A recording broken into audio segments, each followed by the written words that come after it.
So one of the things, excuse me, one of the things I wanted to do is to get as much of the machining, the stuff out of the way.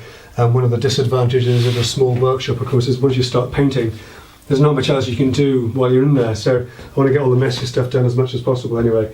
I've just had, so doors next basically, I've just had 80mm strips of 22mm MRMDF ripped out of a full sheet.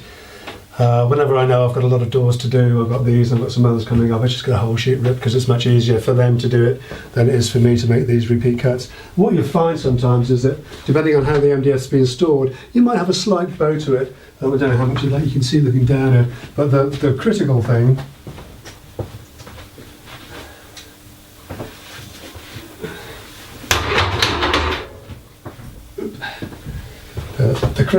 though, I mean, the fact that it's got a slight bow to it is not a problem, but what you don't want is this sort of thing, where you've got the bow kind of running the opposite way. That can give you a real headache if you've got that in a single door or in two opposing doors.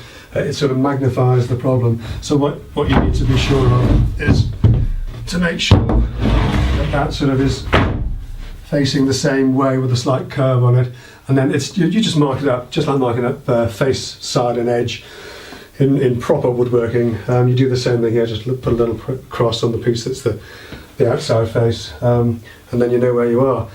Now on these doors I do a lot of panel doors at 1900, and for ones like this we have a deeper bottom rail, we also have a centre rail and a top rail, and I try and cut them all out at the same time. We've got a double carcass and a single, so there's 1, 2, 3, 4, 5, 6 stiles, and also 6 stiles for the top boxes as well. So I'll get all those cut now, and then we'll worry about getting the rails to length once we've worked out the exact dimensions.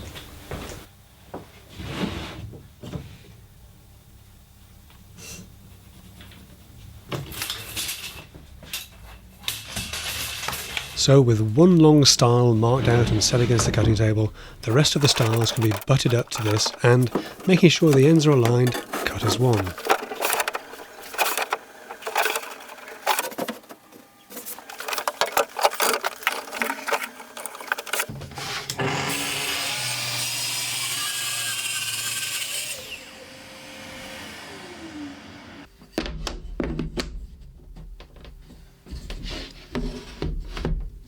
As we know the width of the doors, it's a simple matter to mark the rail width using stiles as the gauge.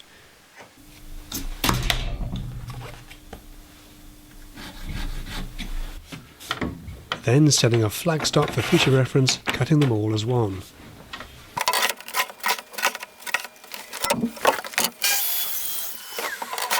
Before moving on to the tall double doors, top rail,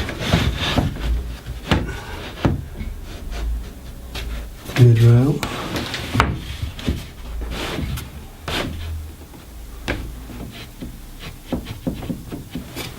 and bottom rail.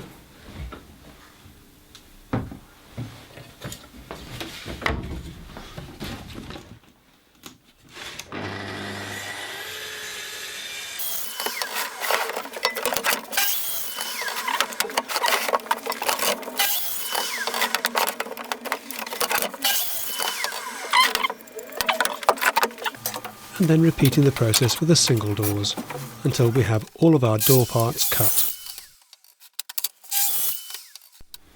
Now, if you haven't already seen it, please take a minute to watch my shaker style panel doors video, as I go into a lot more detail there on the setup for this grooving process. At the router bench I groove the rails and stiles, not forgetting to groove both sides of the mid rails in the tall doors.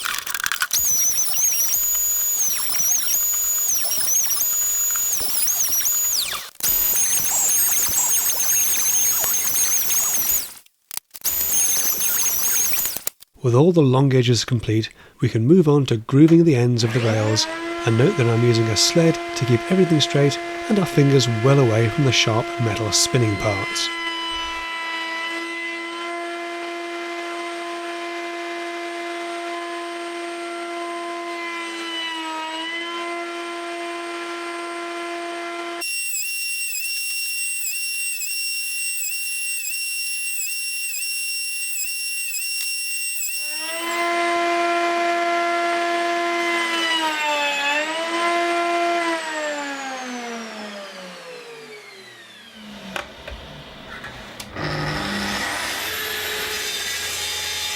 Now, back at the saw bench, we can cut our panels to size, and with all our components complete, we can start to think about making some doors.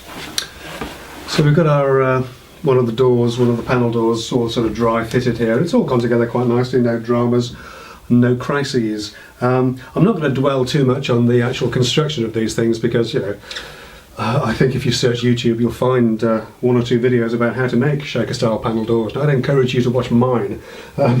But there's a couple of things. This is just a bigger version of those, really. The only difference is you have this mid-rail. Now this just breaks up the sort of big expanse of panel here. And the actual placement of this is kind of important because it makes sense that this is where your doorknobs go. Now, you may not realise, but the height of doorknobs are preordained in the building regulations and building code. They are for doorways, entranceways into a room, but it does look very strange if the knobs on your cabinet doors are very different to the doorknobs. It's a funny thing, I've noticed it in some rooms. So what I do generally is I measure the height of the doorknobs to the room that I'm going to be building the wardrobes in, and I try and get them very similar. And in fact, with this one, the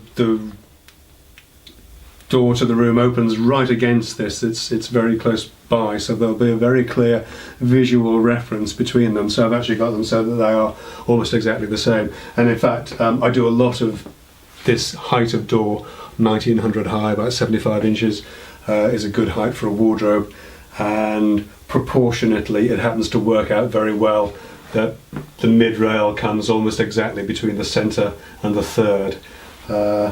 Again, I'm not going to go into too much detail on how to work this out because I've done all this before, but in short, in brief, to get the panel sizes, it's the distance between your stiles plus twice the depth of your groove, and in terms of height, it's the difference between your rails plus twice the depth of your groove for each panel. Not hard to work out. In fact, I'll show you an easy way to do it just now. Let's pull this apart. As I say, this is just a dry fit. Make sure that it works okay.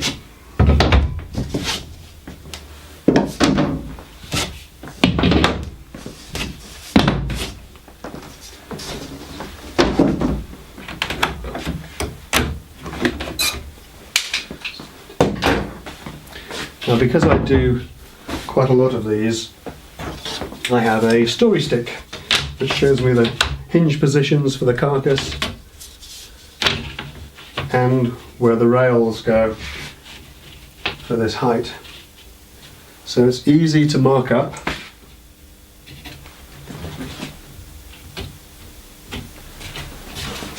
Each of the rails.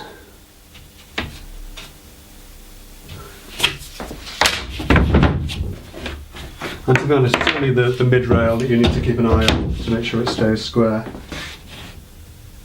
because the top and bottom rails stay aligned with the top and bottom of the door, obviously. And then we can just extend those marks across.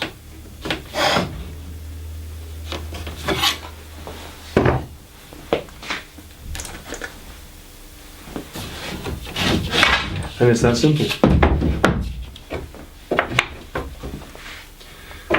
So what we'll do, we'll get gluing this one up. Now, when I build these doors, I glue all the components together as I live and work in a country with relatively modest changes in humidity, and these doors are all made from the same material, moisture resistant or MDF. If you live in a part of the world where humidity can cause movement in timber, then I'd suggest leaving the panel loose, or perhaps making a test door first.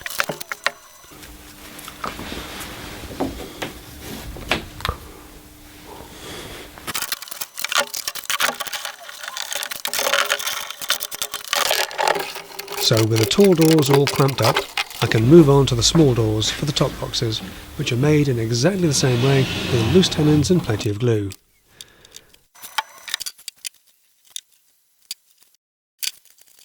And that's all 6 doors made from scratch in just one day.